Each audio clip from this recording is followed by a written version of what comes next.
What do you see for the next 12 months happening in the retail scene?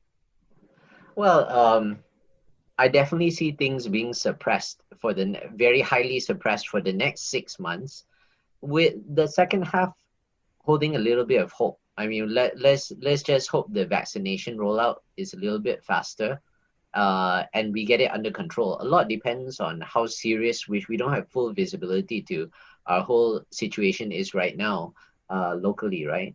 What will clearly happen in retail is that, especially among the big players, department stores, cinema, maybe gyms, there'll be some dislocation. There might be consolidation. There'll likely be some attrition. I'm predicting that maybe a few more players might go out of business, and there'll be some consolidation. The strongest will prosper, but I think the weaker hands might struggle. I think I'm kind of seeing that. But I mean, for the big players right now, whether it be cinema or hotel, I think there'll definitely be casualties, and that's where the government has to be proactive, because actually they haven't done enough. I mean, not to No. be overly critical, of course there are demands everywhere, but they haven't done enough to educate themselves about industries who are particularly distressed, have employ a lot of people, are critical to the economy, and once they're gone, it's going to be very hard to replace, actually. Um, and to a certain degree, uh, maybe things will never be completely normal again. So, that overused phrase, the new normal, um, well, at least in terms of velocity of business, the cinemas might never have the same level of traffic again. The gyms might never have the same level of traffic. And other businesses like restaurants and everything, their business model has shifted where they're doing a lot more delivery business. This whole concept of ghost kitchens and everything. I was just talking to or cloud kitchens. I guess those are interchangeable terms. I was just talking to some friends in the F&B industry. They say that I think that's going to have some real momentum where you don't have physical locations per se for dine in. You just have locations for pickup. I think that's one major trend that I'll predict that takes hold next year, 2022. I think Lai nailed it. Like, it's not going to be the same. Again, people will still be very, very cautious about spending because, again, like I said, a lot of people have dipped into their savings. So the savings has run dry, or they've been bleeding their savings, or whatever is left of it. So I guess spending also, once it gets back to normal, a lot of people, and this is talking to my friends, a lot of people will try to, you know, get the savings back again, which that means spending will be less. So I see that as so they're saying, cash is king, cash is king. They're going to start, being very, very cautious about what they're spending. I think that the number of malls will shut. I think people will Really? start to, yeah, I think people will start to be more choosy. I think, Banda Utama will stay open. I think Mid Valley Pavilion and Yeah. all that will stay open and all that. Uh, but I think that the smaller ones will be impacted. You can already see it, like, the smaller ones are, people don't go there anymore. So, yeah, but I do believe that a lot of these smaller malls depend on the smaller retailers and who have already been impacted.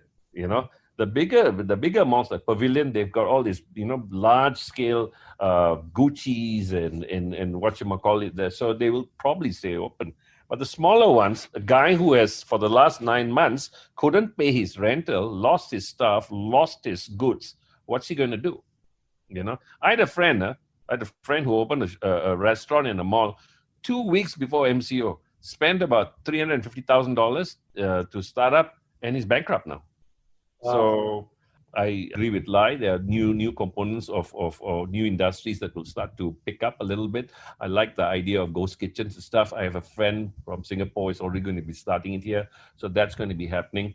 The large gyms will have to play ball and start to. I think because why they got away with murder in charging so much. I think people right now understand. You have X amount of dollars. I can spend X amount. So there is right now in terms of the importance what comes. So the smaller players need to take advantage of this. And beat them at their own game. Again, like I said, a lot of us right now are uh, what's the word I should be using here? In terms of, to me, I am not afraid or not ashamed of going local, because to me, I think the quality of local has improved a lot. So I think a lot of people will choose local.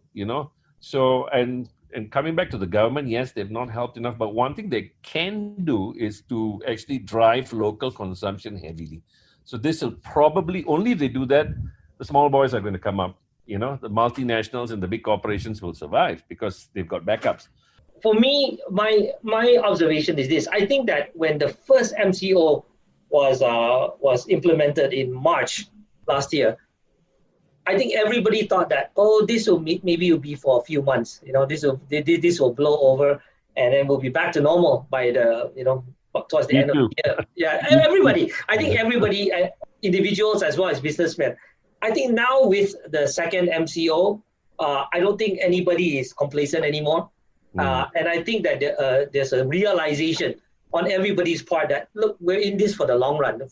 Even with the vaccine, even with herd immunity down the road, this thing is going to impact us for a much longer time than we originally expected.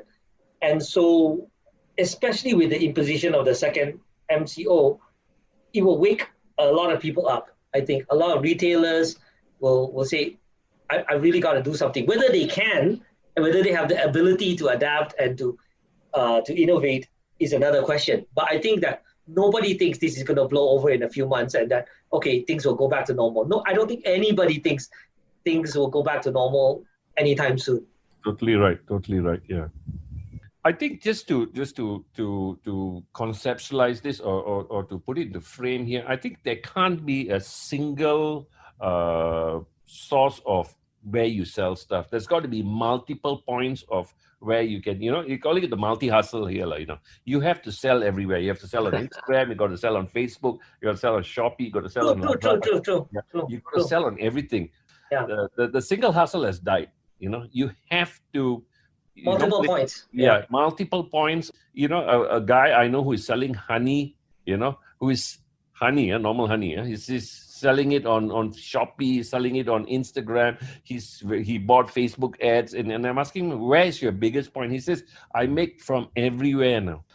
The good advice for everybody, which is obvious, is use what's out there to the best of your ability. If you're a small trader, if you're a small business, and react fast. Be proactive. Don't be reactive anymore, especially after the 9 months that we've been through. Anticipate the future, and don't take anything for granted.